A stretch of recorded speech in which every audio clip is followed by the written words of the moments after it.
दोस्तों नमस्कार, आप कैसे हैं? हमारे जो जूनियर अधिवक्ता हैं उनके लिए मेरा एक मैसेज था, बहुत अच्छा मैसेज है।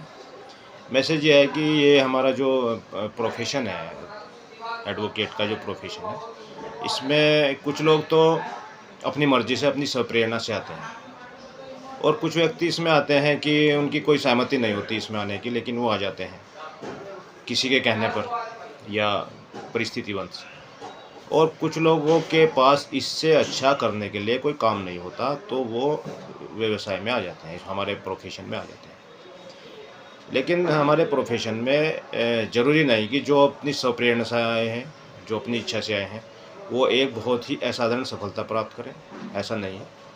जो लोग ज़बरदस्ती थोप दिए गए हैं या अपनी सहमति से नहीं आए, वो लोग भी असाधारण सफलता प्राप्त कर सकते हैं। उसके लिए आपको करना क्या होगा?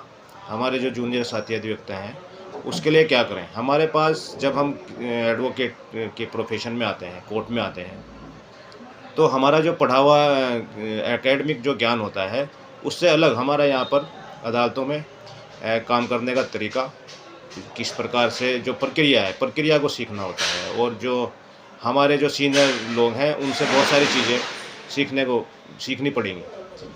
तो उसके लिए हमें ज्ञान प्राप्त करना पड़ेगा और उसके लिए हमें समय लगता है। उस समय को हम कहते हैं प्रतीक्षा काल। हमें कोर्ट में प्रतीक्षा काल में बहुत समय तक देना होगा, जिसके संबंध में ये कहा जाता है कि उसकी कोई सीमा हमारे पास निर्धारित नहीं है। कोई व्यक्ति जल्दी सीख सकता है, कोई जूनियर देर में सीख सकता है, उसका कोई पैमाना नहीं है, कोई उसकी अवधारणा नहीं है कि कोई उसका समय निर्धारित नहीं है। जो अच्छे तरीके से जल्दी-जल्दी सीखने की कोशिश करता है, वो अच्छे तरीके से जल्दी ज्ञान प्राप्त कर लेता है, जल्दी प्रक्रिया सीख लेता है। तो उसका कोई निश्चित समय निर्धारित नहीं है।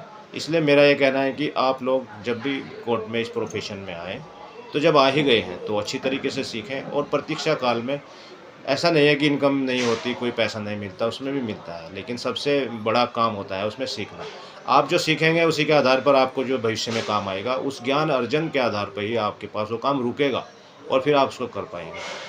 तो अगर आप उसको नहीं सीखेंगे और किसी और तरफ ध्यान देंगे, तो फिर कैसे उस काम को कर पाएँगे? तो आपकी जो ये समय है, इसको सही उपयोग करें और अपने जो सीनियर अधिवक्ता हैं, उनका काम करके सीखने का अवसर प्राप्त करें और अच्छी तरीके से सीखने के लिए तत्पर रहें, यही मेरा आपको अच्छे तरीके से परिश्रम करें, प्रक्रिया को सीखें, ज्ञान प्राप्त करें, ज्ञान सीखें, किताबें पढ़ें, तो प्रतीक्षा काल का सही उपयोग करें और मेरा सभी अधिवक्ता जो जितने भी जूनियर अधिवक्ता हैं, उन साथियों से मेरा निवेदन ये है कि जो हमारा समय सीखने में लगा है, उसी के आधार